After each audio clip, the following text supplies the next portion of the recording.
How to transfer money from Venmo to PayPal in 2023. My name is Ali and I will walk you through on how to transfer money from Venmo to your PayPal.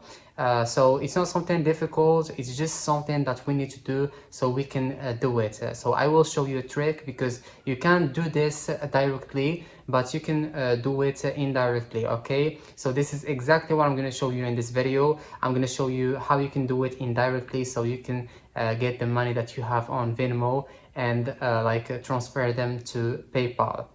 Okay, so the first thing that you need to do is you need to get your money on Venmo on your bank account. Okay, so you can do this, you just need to go to your profile, then click on manage, and after you have the option of transfer money to your bank, and like this you can choose if you want to transfer your money instantly but with a fees of 1%, or it will take 1 to 3 business days but for free. Okay, and like this, just confirm and your money will be transferred to your bank account.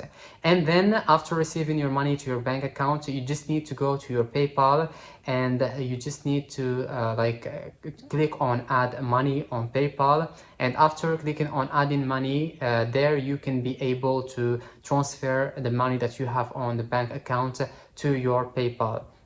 As I told you, you can do it directly, unfortunately, but this is the only way how you can do it indirectly, so you can transfer the money you have on Venmo to your PayPal. Okay, so this is how you can do it. It's not something difficult to do it. Just transfer the money from Venmo to your bank account, then click on add money on PayPal, then transfer the money that you have on bank account to your PayPal. That would be it, and I will see you in the next video.